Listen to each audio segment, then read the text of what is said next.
Hey, here we are talking about inner anger today. And I think this is very timely and very important because right here and right now, we're at a crossroads in global history, economics, politics, you name it, it's happening. And it's happening for some of us very immediately. For the rest of us, it will have some trickle effect. And just FYI, I'm in Canada, so we're watching a global experience of uncertainty. And part of that uncertainty is conjuring up feelings, right? And I want to give you a way to deal with your feelings of anger, of rage, of however this is showing up for you in a way that's constructive and that allows your body to release the stuff that doesn't you don't need to hold. And also, not just for the world, global events, but for whatever might be happening in your life too, because that's real. We have an emotion called anger that is very real.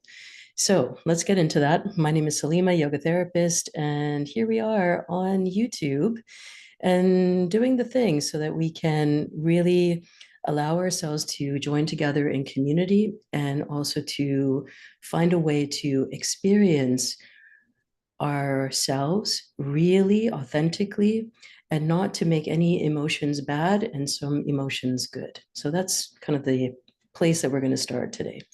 But before we do, drop a comment below. Thank you for joining the live. Make sure that you let me know where you're coming in from, how long you've been practicing Kundalini Yoga. Is anger on your mind these days? And that would be really helpful because collectively we can see where everybody's at. Okay, so let's get into it now.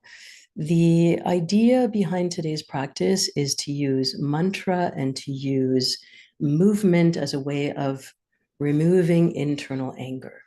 And so that's what we're going to focus on. But first, a few words about anger. Okay, so first of all, anger is natural and normal. It is part of our human experience. And what anger does is that it shows us where there has been a trespass. Trespass, meaning our boundaries have been violated, meaning our values, our belief systems, something is encroaching on that. And it could be the words other people are choosing, it could be their actions, their behavior, things that you feel internally that really provoke you. And that feeling of anger in response, it's normal, it's natural. We have that inclination.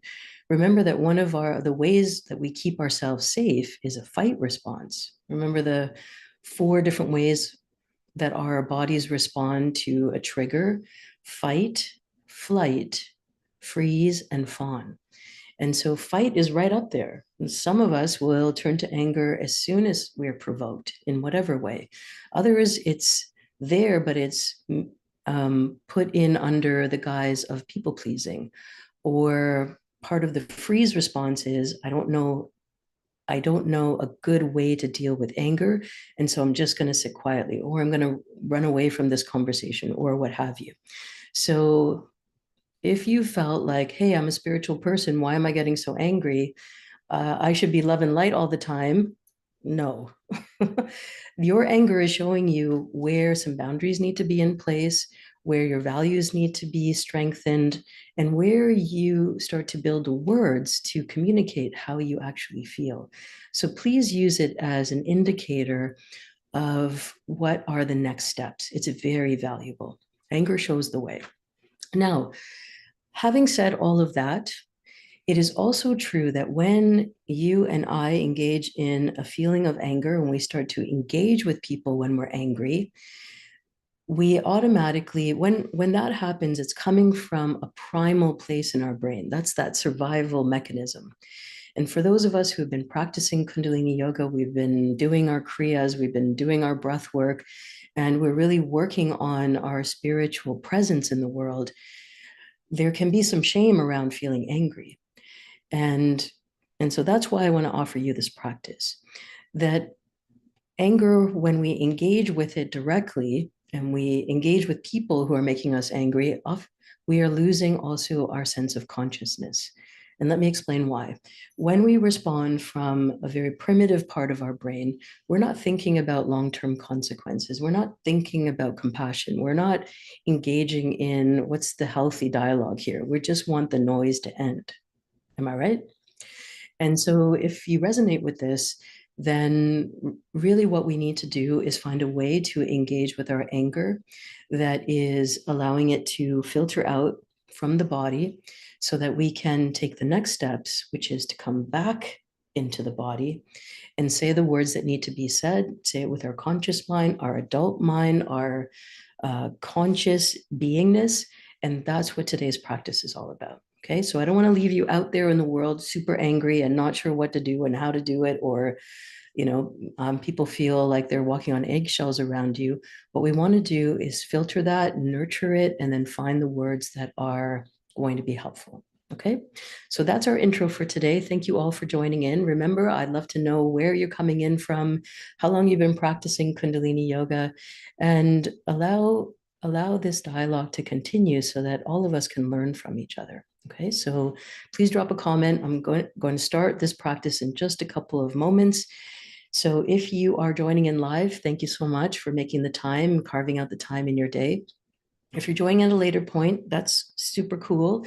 And all of this is about nurturing ourselves as spiritual beings, being consciously aware in our life, and having the tools in order to deal with whatever life comes. Because spirituality isn't just rainbows and unicorns, it is real life, sadness, anger, joy, bliss, all the things. Okay, so let's learn a little bit more about that today. Here is a breathing practice that will help you deal with anger in the moment. So something's happened right in front of you. You've noticed, you've understood, okay, I know I'm angry. Here is a cooling breath that can help you move through it. Okay, this is called Sitali Pranayam. We're going to do that for a few rounds so that you get a sense of how it works and you can use it anytime. All right, so without any tuning in, without any preparation, you can do this breathing. You're going to make an O shape with your mouth and inhale through the mouth and exhale through the nose. Ready? It goes like this. Inhale. Close the mouth. Exhale nose. Inhale mouth.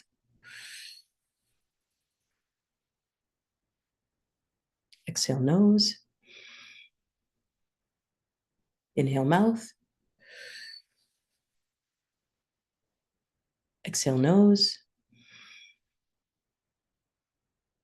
Good. And keep please doing that so that you can feel it. And immediately you should feel a cooling sensation as you take air in through that O-shaped mouth. Now, that's something that everyone can do. If you want to take the sensation a little bit further, curl your tongue like a straw and breathe the air in over a curled tongue. Same idea, but a little bit more depth to this. Ready? Close the mouth, exhale nose. Inhale mouth. Closing the mouth, exhale nose. And continue. Close your eyes now and deeply engage in this breathing practice. Let the sensation of anger release itself. Tap in, notice what you may not have been aware of before. Notice what you may have been pushing aside in order to just have your day and get through it.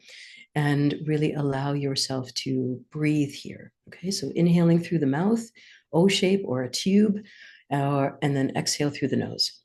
I just want to say thank you for joining in from Germany, from the US, practicing Kundalini Yoga for a year now, from Tucson, Arizona. Yes, I love it. Thank you so much. Keep on nurturing this experience of a cooling energy coming in and exhaling all that stuff out. Keep breathing. You may have heard the term somatic. And this is a somatic practice. It has ancient roots, and you'll also see it happening in lots of different practices that are called somatic. The origin of the word somatic is of the body. And yoga, Kundalini Yoga, as you know, is of the body.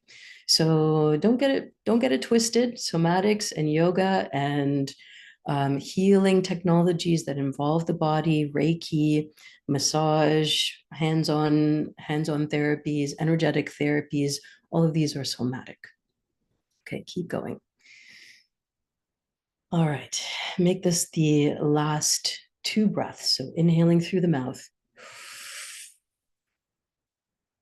Close the mouth, exhale nose. 2 more, inhale. And exhale. Good. Sit with this for a moment now. Close your eyes. Be tender, be attentive, be understanding, be compassionate.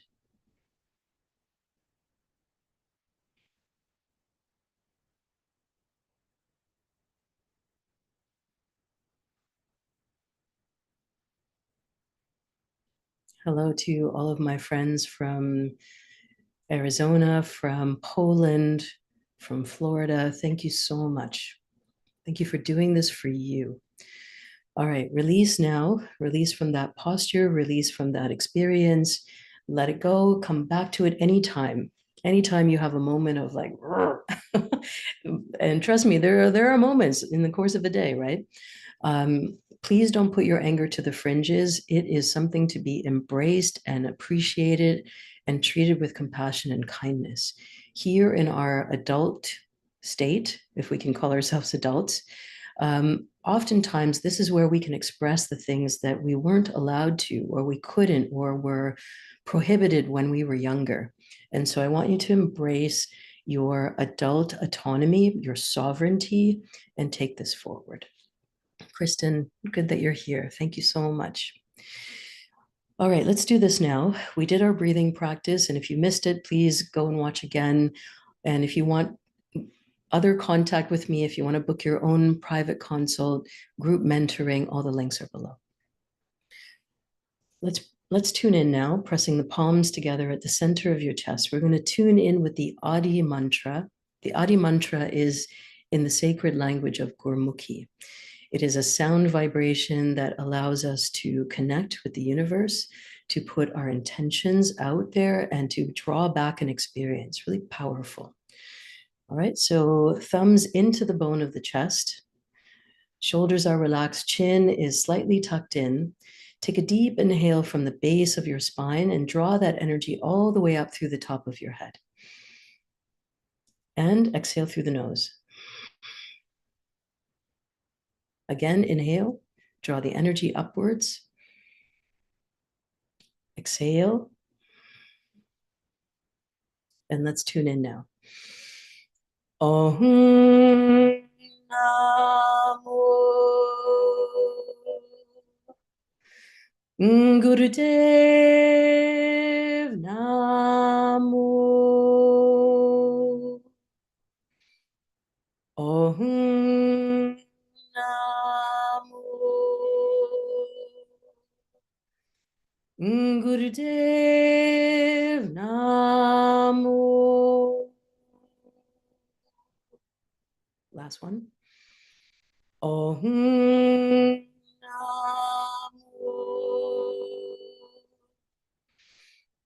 Gurudev Namo.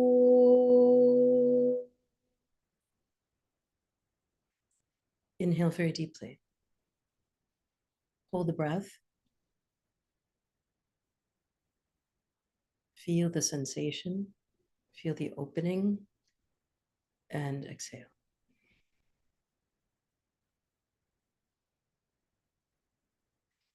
Another mantra here. Ad Guriname, Jugad Guriname, Sat Guriname, Siri Gurudev Iname. This is the mantra of protection. And then to call on compassion. Guru, Guru, Wahe Guru, Guru Ramdas.